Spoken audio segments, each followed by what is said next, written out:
بسم اللہ الرحمن الرحیم الحمد للہ رب العالمین والصلاة والسلام علی سید الانبیاء والمرسلین محمد بن عبد اللہ الامین وعلی آلہ واصحابہ وازواجہ وذریاتہ واہل بیتہ وسلم تسلیما کثیرا کثیرا اما بعد اعوذ باللہ من الشیطان الرجیم بسم اللہ الرحمن الرحیم ومن احسن قولا ممن دعا الى اللہ وعمل صالحا وقال اننی من المسلمین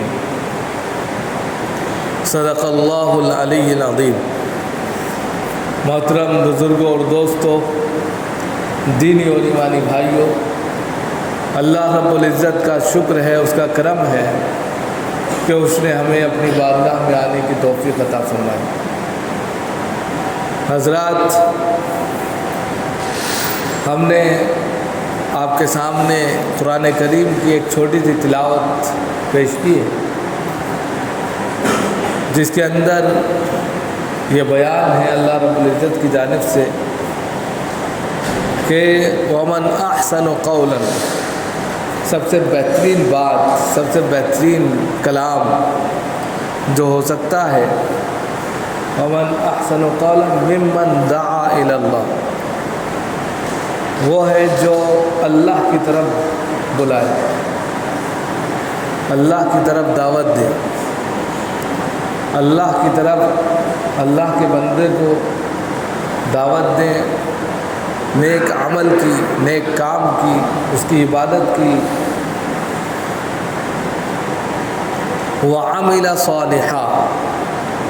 اور جو اس پر نیک عمل کرے، اچھے کام کرے، نیکی کے کام کرے، تو یہ چیز جو ہے اللہ کے نزدیک سب سے محبوب ہے، سب سے پوتر ہے، سب سے اچھی بات ہے۔ صبح سے شام تک ہم کوئی نہ کوئی بات کرتے ہیں، کلام کرتے ہیں، کچھ نہ کچھ اپنا دل بہلانے کے لیے گپے لڑاتے ہیں، ادھر ادھر کی باتوں میں اپنا وقت ضائع کرتے ہیں، لیکن ان تمام میں وہ بات جو اللہ کی طرف بلانے کے لیے کی گئی ہو، وہ بات جس میں نیک عمل کی طرف ابھارنے پر لوگوں کے سامنے پیش کی گئی ہو، خود بھی عمل کیا ہو، دوسروں کو بھی عمل کرنے اور کرانے کی کوشش کی گئی ہو، تو اللہ کے نزدیک وہ عمل مقبول ہے، قبول ہے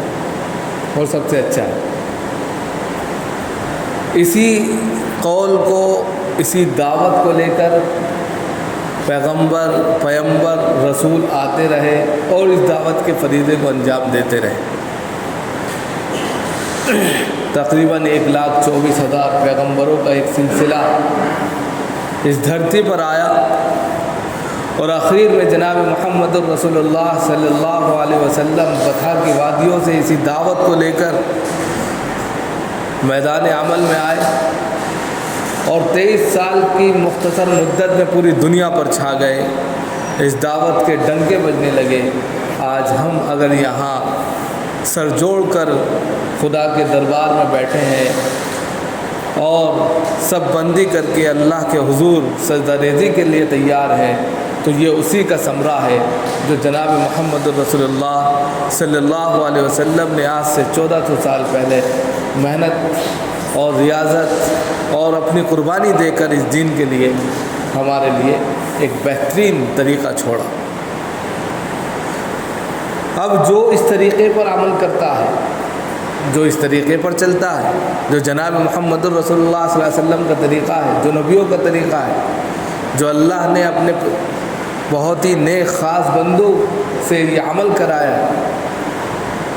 تو وہی طریقہ اب ہم سب کی زندگی میں آنا چاہیے۔ نبیوں کا سلسلہ منقطع ہو گیا، جناب محمد الرسول اللہ صلی اللہ علیہ وسلم آخری نبی آخری پیغمبر رسول خاتم النبیین آئے اور چلے گئے، اب کوئی نبی نہیں آئے گا۔ نبیوں کے کام کی ذمہ داری جو وہ آ کر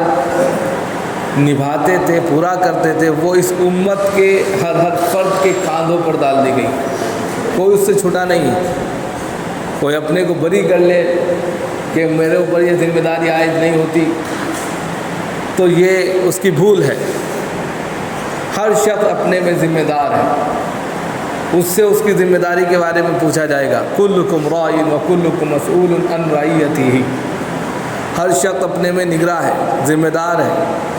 اس سے اس کی ذمہ داری کے بارے میں سوال ہوگا۔ ہم نے طاقت، قوت، صلاحیت، ذہن، دماغ، عقل، سب شعور دیا، اس سے کیا کیا کیا؟ سوال، اگر ان تمام ایکٹیویٹی کو، صلاحیتوں کو انسان نے ایک ایسی چیز کے لیے کھپایا، لگایا، صرف کیا جو اللہ کو مقصود ہے، جو طریقہ نبوی ہے، جو جناب محمد رسول اللہ صلی اللہ علیہ وسلم کی لائی ہوئی شریعت کے مطابق ہے، تو دنیا میں بھی اس کی واہ واہ ہے اور آخرت میں اس کے لیے انعام ہے۔ اور اگر ایسا طریقہ اختیار کیا جو اللہ کا طریقہ نہیں ہے، رسول کا طریقہ نہیں ہے، بلکہ اپنی منمانی سے کوئی نیا طریقہ ایجاد کر لیا، تو پھر اسلام میں اس کی کوئی حیثیت نہیں ہے، اسلام میں وہ مردود شمار کیا گیا ہے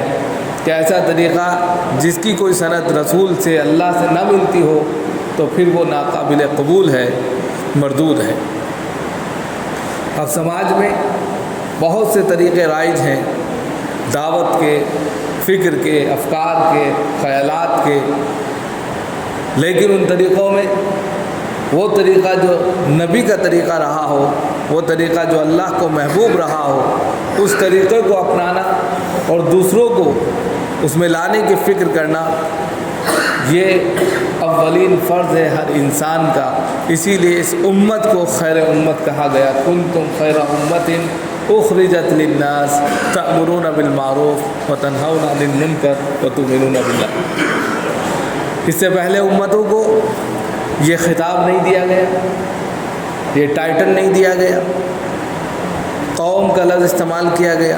بے شمار قوم اس دھرتی پر آئی اور چلی گئی، لیکن اس امت کو، امت محمدیہ کو ٹائٹل دے دیا گیا، یہ امت خیر امت ہے، یہ بہترین امت ہے۔ کیوں کہا گیا اخرجت للناس؟ اس کو برپا کیا گیا ہے، نکالا گیا ہے لوگوں کی اصلاح کے لیے۔ یہ خود نہیں نکلی، خود نہیں آ گئی، بلکہ اللہ رب العزت کی جانب سے اس کو برپا کیا گیا ہے تاکہ یہ اپنی بھی اصلاح کرے اور دوسروں کی اصلاح کی بھی فکر کرے۔ اسی لیے کہا اخرجت للناس تأمرون بالمعروف وتنہون عن المنکر، یہ امت جو لوگوں کے لیے نکالی گئی ہے،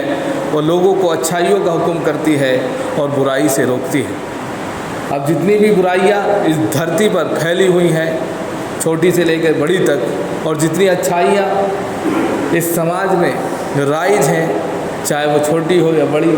سب کا کام، اس امت کا کام ہے کہ وہ برائی سے روکے اور بھلائی کی طرف لوگوں کو گامزن کرے، بلائے، دعوت دے۔ اب جب دعوت کا تعلق آ جاتا ہے تو ظاہر سی بات ہے، دعوت کے تعلق سے جب ہم دیکھتے ہیں کہ تو انگلیوں پر گنے چنے چند افراد نظر آتے ہیں، ایک بڑی تعداد دعوت سے دور ہے، نہ وہ دعوت قبول کرتی ہے نہ دعوت دیتی ہے، جبکہ ایک مسلمان کا دوسرے مسلمان پر یہ حق ہے کہ جب اس کو کوئی دعوت دی جائے اس کو قبول کرے، چاہے وہ کسی بھی تعلق سے دعوت ہو، دین کے تعلق سے دعوت ہو، یا کھانے کے تعلق سے دعوت ہو، یا کسی مشورے کے تعلق سے دعوت ہو، اس کو قبول کرے اور اس کی اچھائیوں کو لینے، اپنانے کی کوشش کرے، کیونکہ جناب محمد رسول اللہ صلی اللہ علیہ وسلم کا یہ طریق رہا ہے۔ آپ نے عرب کے بہت سے افرادوں کو کھانے پر بلایا اور پھر کھانے سے فراغت کے بعد ان سے مخاطب ہوئے اور پھر ان کو دعوت دی کہ میں تمہیں ایک اللہ کی طرف دعوت دیتا ہوں، اس کے علاوہ تمہارا کوئی معبود نہیں ہے، اس کے علاوہ تمہارا کوئی رب نہیں ہے،